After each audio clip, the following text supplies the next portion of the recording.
So I've made multiple mangas, but how did I find the artist to actually do? And what's it like to actually run a manga studio? And will it break the bank to find a mangaka as skilled as Zyphy from The Night of Slaughter, Zeno from The Devil's Deal, or back from my Deep Stalker Crow series? So let me go ahead and be real with you. Making manga is stupidly expensive. So let me go ahead and rip the band-aid. Making manga is just really expensive. Like if you were going to do the writing and hire somebody to do it, it is going to be out of the realm of possibility for most people. I had to work a really good 6-figure job for 5 years in order to pay for the team. Most of my income went to paying them for 5 years. If I had not have had a wife with a really good job, I wouldn't have been able to do it.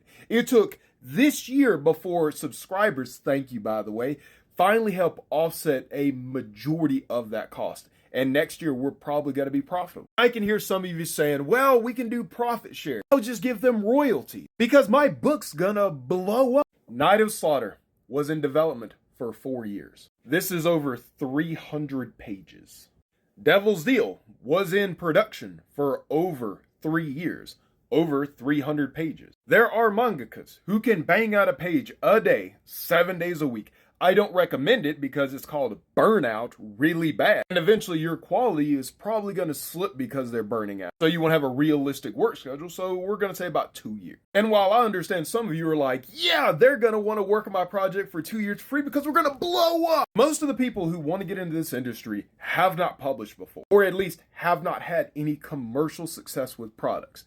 As a writer, if you're going to get in this partnership, you are the marketing person. You are the business person. You have to prove to that artist you can drive traffic to that book. You have to prove you can make sales to justify 2 years of hard work. No matter how good the story is, if you can't market it, you ain't making money with it. Like my books do better than 99% of other creators. Both of my books have sold over 1,000 copies through cons, through my website, through TikTok. Most creators will never have that kind of number. And the sad thing is, it still doesn't cover the cost of production. So even if you had the level of success that I have, which I made $10,000 in January from book sales alone, it would not justify their hard work. So you cannot do a partnership because you're going to be taking advantage of an artist because you have not proven yourself. You do not have the commercial connections, most likely,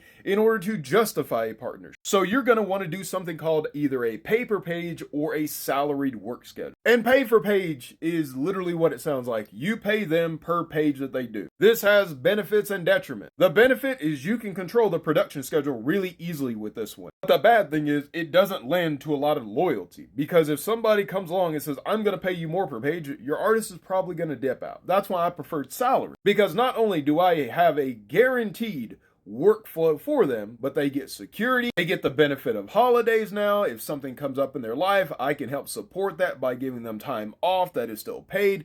So it alleviates a lot of stress from their life. And the benefit of this is normally with pay-per-page, you're paying a higher rate. And you may be asking, okay, well, how much do I charge for a salaried employee? Well, if you do like me and work international, here's what I tell most artists because they've never had salaried work like this before. The first thing you do is take all of your basic expenses, everything it costs to live, your food, your power, your internet, all your necessities. You add that together for the month and then you do luxuries, going to the movie, hanging out with friends, going out to eat, taking your girl on a date. The average expense for you to have a good life. That's going to put you in a middle class living in my opinion. Now the third component is you take all of that, you add it together for a month, and then you tack on an extra fee. How much is it going to cost to tell people that you are proud to work for me a month? You take all that, add it up, divide it by 4, that's your weekly cut. Because the reality is, if I can pay them their pride, their necessities, and their comforts, regardless if another studio comes along and says, hey, I'll pay you more. As long as I treat them right, the reality is I've covered their comforts. I'm giving them a stable lifestyle. They get to do their dream job of being a creator. And as long as they have a good, healthy work environment, what more do they want? Why would they leave a studio that pays them well and treats them well? Most people don't want to be rich. Most people want to be comfortable, respected, and do work that they find value in. And that would be my question whenever you're going to approach an artist and talk about salary. You want to do a test first. Don't start them on salary. Do pay per page, then do a conversion. But you can find artists on here. You can find them on Facebook groups dedicated to mangakas. You can find them on Reddit. You could go to Blue Sky.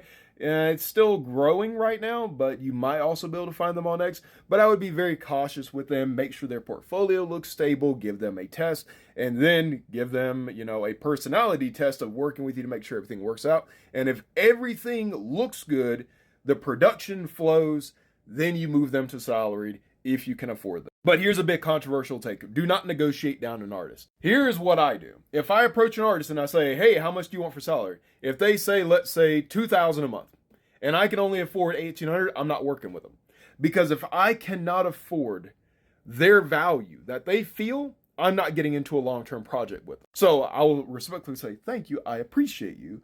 However, right now I don't have the budget for you, and then I'll come back, because I'm not going to burn the bridge. I'm just going to be honest with them, say, hey, I can't, work with that budget right now. If they try to go lower, I turn them down, because I don't want them to work for under what they feel that their talent is worth. I want to pay them exactly what they feel is worth and what they can live comfortably with, because that's a respect thing, and that's a standard that I want to hold my studio to. So, last part of the question, what's it like to run a studio? It is so much people management.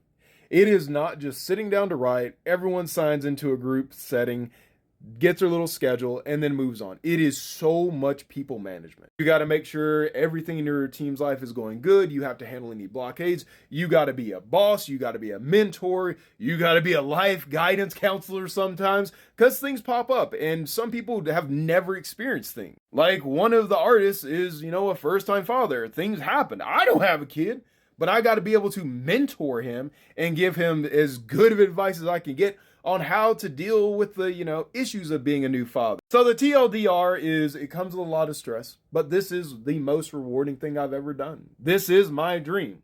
And as we get more profitable because of you guys buying the books and joining the subscribers, I'm going to continue to expand. Whether or not I personally turn a profit from this, I don't care. I just love creating works. I love getting myself out there, and I love making other creators' dream a reality.